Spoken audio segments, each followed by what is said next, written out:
আমরা 2019 থেকে 20 একটা বছর জনআকাঙ্ক্ষার বাংলাদেশ নামের একটা প্ল্যাটফর্ম দিয়ে 1200-র উপরে মিটিং করেছি সারা বাংলাদেশে এবং বিদেশে। শুধুমাত্র বুঝবার চেষ্টা করেছি যে তৃতীয় ধারার রাজনীতিটা আসলে কি, দেশের মানুষ আসলে কি রাজনীতি দেখতে চায়। তারা যখন বলছে যে আমরা সরেয়া অ আ অথবা ক খ থেকে বের হয়ে আসছি, তারা আসলে কি বোঝায়। এই বোঝানোর প্রেক্ষিত থেকে আমরা কতগুলো অনুসিদ্ধান্তে এসেছি।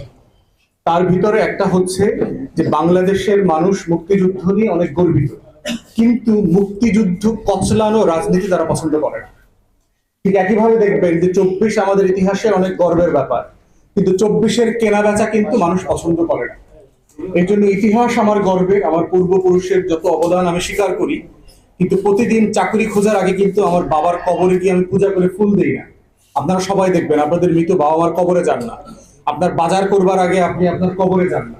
আপনার জীবনের সমস্যা সমাধান করবার জন্য আপনি কবরে যান না, মাজারে যান না। আপনি কাজ করেন, আপনি অসুস্থ হলে ডাক্তারের কাছে যান, আপনি কবরে যান না। আপনার কোথাও সফর করার প্রয়োজন হইলে আপনি বাসে ওঠেন, গাড়ি খুঁজে নেন, আপনি কবরে যান না, আপনি অতীতে ফিরে যান না। তো সেই জায়গা থেকে একটা অনুসিদ্ধান্ত হচ্ছে দেশের মানুষ অতীত নিয়ে গর্বিত। অতীতের প্রত্যেকটা আন্দোলন সংগ্রামকে আজাদির লড়াই আকারে তারা দেখে। তারা মনে করে যে আমাদের পূর্বপুরুষদের এখানে অনেক অবদান আছে, কিন্তু প্রতিদিন প্রতি রাতে এগুলোকে বিক্রি করে ব্যবসা করাটাকে আমাদের দেশের মানুষ পছন্দ করে। আমাদের দলের দ্বিতীয় অনুসিদ্ধান্ত, যেটা আমরা তখন গবেষণাতে আমাদের সার্ভেতে পেয়েছি, সেটা হচ্ছে ধর্ম এই দেশের মানুষের খুব গুরুত্বপূর্ণ অনুষঙ্গ।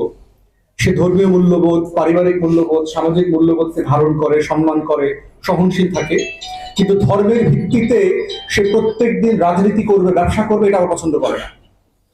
এইটা আমাদের আরেকটা অনুসিদ্ধান্ত। এই জন্য আমরা আমাদের ঘোষণাপত্রে বলেছি যে মুক্তিযুদ্ধ এবং ধর্মকে আমরা বিতর্কের ঊর্ধ্বে রাখবো, এটা নিয়ে রাজনীতি করবো না। তৃতীয় হচ্ছে আমরা বোঝার চেষ্টা করেছি দেশের মানুষ আসলে প্রতিদিন রাজনীতিবিদদের কাছ থেকে কি চায়। সেখানে আমরা দেখলাম তারা আসলে তাদের জীবনের সমস্যার সমাধান চায়। তারা চায় তাদের সদর হাসপাতালে গেলে ডাক্তার পাওয়া যাবে, তারা চায় তাদের উপজেলা স্বাস্থ্য কমপ্লেক্সে গেলে সে একটা টেস্ট করতে পারবে, তারা চায় তারা এমন একটা স্বাস্থ্য কমপ্লেক্স থাকবে যেখানে নার্স থাকবে, ভর্তি হলে আপনার টয়লেটের সামনে ফ্লোরে অথবা ওই ফয়ারে সিঁড়ির সামনে আপনাকে শোয়া রাখবে না একটা হোগলা দিয়া, আপনাকে এভাবে শোয়া রাখবে না যে আপনি একটা হেরিকেন নিয়ে দাঁড়ায় আছেন। এরকম কোন বাস্তবতা তারা দেখতে চায় না।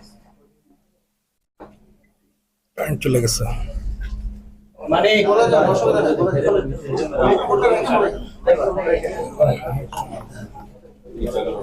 তাহলে সেইখানে হচ্ছে আমরা যেটা বুঝবার চেষ্টা করলাম সেটা হচ্ছে তারা আসলে তাদের জীবনের ভোগান্তিগুলোর সমাধান চায়, এবং তখন আমরা বোঝার চেষ্টা করেছি যে কোন কোন জিনিসগুলো তাদেরকে আসলে বেশি কষ্ট দেয়।